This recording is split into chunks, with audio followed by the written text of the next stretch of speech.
बाबा गुरु नानक की रूहानी अजमत। सिख मजहब के बानी गुरु नानक देव जी बिला इम्तियाज हर मजहब, हर रंग और नस्ल के लिए प्यार का पैगाम लेकर आए। उनका फलसफा खुदा किसी भी एक मजहब की मुकर्रर करदा हदों में समाने से इनकार करता है। उन्होंने पंजाब के लोगों को सत श्री अकाल यानी खुदा वाहिद ही है सच का नारा देकर सोए हुए समाज को अपने हुस्न किरदार, अमल और नूरे मार्फत से बेदार किया। बाबा नानक को सिख मजहब में पहला गुरु, हिंदू मजहब में भगत और मुसलमानों के यहाँ वली माना जाता है। आप 15 अप्रैल 1469 को मौजूदा पाकिस्तान के शहर ननकाना साहिब में पैदा हुए। आपके वालिद का नाम मेहता कालू और वालिदा का नाम तृप्ता देवी था, जो मजहबी और रहमदिल खातून थी। बाबा नानक का यौम पैदाइश गुरु नानक गुरु पर्व के तौर पर दुनिया भर में माह कार्तक अक्टूबर-नवंबर में पूरे चांद के दिन यानी कार्तक पूर्णमासी को मनाया जाता है। बाबा गुरु नानक की पैदाइश जिस दौर में हुई वो जमाना जहनी और फिक्री इंतशार यानी कि बेचैनियों का है था।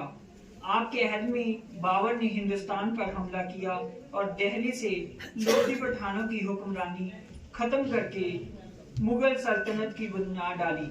बाबा नानक ने अपने कलाम में इस हकीकत की तौसीक की है कि जंग में बहुत से ऐसे बेगुनाह लोग मारे गए।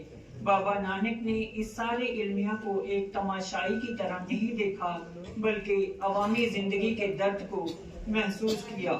गुरु नानक हिंदुस्तान की अवाम की मजहबी दखना नवीसियत को सख्त नापसंद करते थे।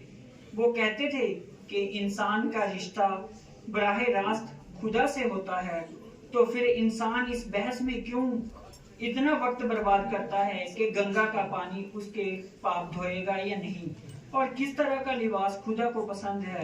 वो कहते थे कि सबसे पहले अपने बातिन खुदा की मर्जी के मुताबिक डालो। बाबा नानक ने इंसानी बरादरी को हक व इंसाफ दिलाने के लिए 4 बड़े सफर किए। बाबा गुरु नानक का ये भी बचपन से मामूल था कि वो सूरज निकलने से पहले घर के करीब नदी में उतर जाते और वहाँ खुदाए वाहिद की हमद बयान करते। सिख रिवायत के मुताबिक 1499 30 साल की उम्र में उन्हें एक कश्फ हुआ। बाबा जी ने काली वेन नदी में एक गहरा गोता लगाया।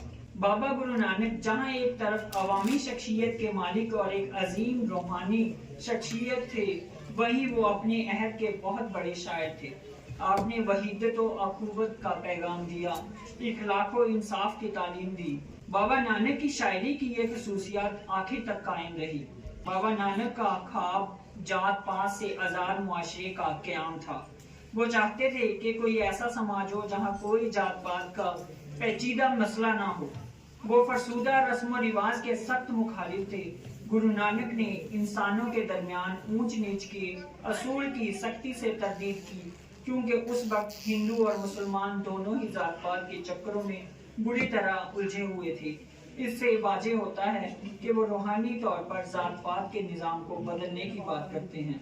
बिला आखिर गुरु नानक अपनी जिंदगी का बड़ा हिस्सा सफर में बसर करने के बाद वापस पंजाब करतारपुर पहुंचे, जहां उन्होंने अपने जानशीन गुरु अंगद देव जी को मुकर्रर करके उन्होंने हिंदुस्तान के माहौल में एक बड़े नज़ीर रिवायत कायम की। बाबा नानक ने जिस्मानी तौर पर 70 साल की उम्र पाई। शायर मशरक इल्लामा इकबाल ने बांगे दरा की एक नज़म में उन्हें यूं खराजे अकीदत पेश की है। फिर उठी आखिर सदा तौहीद की पंजाब से, फिर उठी आखिर सदा तौहीद की पंजाब से, हिंद को एक मर्द कामिल ने जगाया था ख्वाब से। शुक्रिया।